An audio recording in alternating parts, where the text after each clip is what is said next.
पाकिस्तान बन चुका है भारत में रहने वाले लोगों के लिए ड्रीम लैंड, ख्वाबों का देश। ये मैं नहीं कह रहा, आप ये मत सोचिएगा कि आसिफ जट कह रहा है, बल्कि ये कह रहे हैं भारत से आए हुए 2 माइग्रेंट जो पाकिस्तान में पहुंच चुके हैं। बिल्कुल दुरुस्त सुना आपने। भारत के अंदर क्योंकि मुसलमानों के लिए हिंदुओं ने एक नारा लगा दिया है, वो नारा ये लगाते हैं, वो स्लोगन ये है कि मुसलमानों के 2 ही स्थान, पाकिस्तान या कब्रिस्तान। मुसलमानों के 2 ही स्थान, या पाकिस्तान या कब्रिस्तान। ये नारे से तंग आकर और उनकी जिंदगियों को नर्क बना के रख दिया हिंदुओं ने।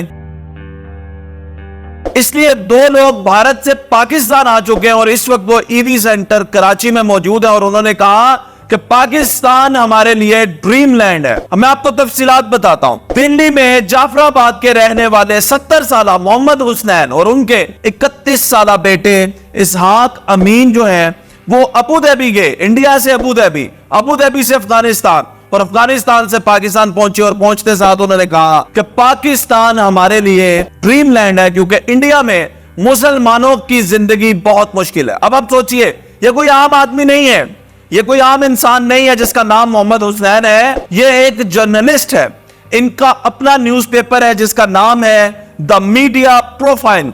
हाई प्रोफाइल आदमी है, उसके साथ ही साथ ये एक प्रोफेसर भी है, उसके साथ ही साथ एक पॉलिटिकल पार्टी के प्रेसिडेंट भी हैं, और जिसका बाद में मुझे प्रेसिडेंट भी बना दिया गया। तो आप खुद सोचें, अगर इतने बड़े आदमी का जीना हराम है इंडिया में, तो आम मुसलमान इंडिया में कैसे सफर कर रहा होगा।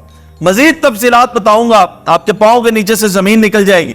मोहम्मद हुसैन कहते हैं मैंने 31 साल के बेटे की शादी इसलिए नहीं की कि मैं नहीं चाहता कि इसकी नस्ल भारत में पैदा हो और हिंदुओं के हत्थे चढ़े, इसलिए उन्होंने अभी तक बेटे की शादी नहीं की। दूसरी बात जो उन्होंने कही, उन्होंने कहा भारत में मुसलमानों से जबरदस्ती सरस्वती की पूजा करवाई जाती है और उनसे कहा जाता है कि वंदे मातरम का नारा लगाएं। कहा जाता है कि भारत में रहना है तो वंदे मातरम कहना है। वंदे मातरम कहना होगा अगर भारत में रहना होगा, वरना आपको निकाल दिया जाएगा, मार दिया जाएगा। फिर मैं आपको बताता चलूं कि मोहम्मद हुसैन ने फाइनली ये फैसला तब लिया जब उन्हें इंडिया छोड़ना पड़ा। तो उनका जुर्म यह था कि वो मुसलमानों के हक में बात करते थे क्योंकि मीडिया पर्सन थे, प्रोफेसर थे, एक पॉलिटिकल पार्टी के हेड थे।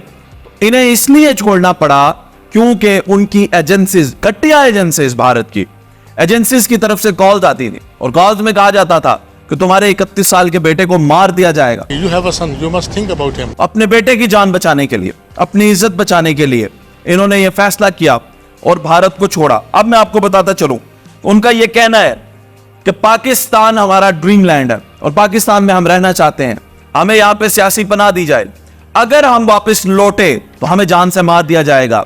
अब हमारी जानें पाकिस्तानी अवाम और पाकिस्तान की हुकूमत के हाथ में है, ये मोहम्मद हुसैन ने कहा। अब सोचना यह है, पिछले दिनों भारत को छितर पड़े कनाडा से, कनाडा ने पाबंदी लगा दी कि भारत में कोई सफर नहीं कर सकता और भारत को टेररिस्ट कंट्री करार दिया।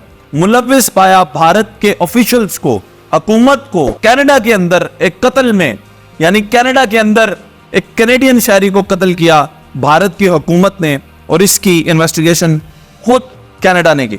अब आप देखें कि दुनिया में अमन का सफीर बनता हुआ ये भारत का असली चेहरा क्या है कि लोग वहां से माइग्रेट करके पाकिस्तान में आ रहे हैं। अब मैं उनसे पूछना चाहता हूं, भारत के उन मीडिया वालों से, उन कुत्तों से जो भौंकते हैं, मैं ये पूछना चाहता हूं, जब आप कहते हैं कि पाकिस्तान में रोटी नहीं है, तो आपको तो ये लगता है पाकिस्तान में रोटी नहीं है, लेकिन आपके लोगों को ये लगता है कि पाकिस्तान भारत के लोगों के लिए एक ड्रीम लैंड है।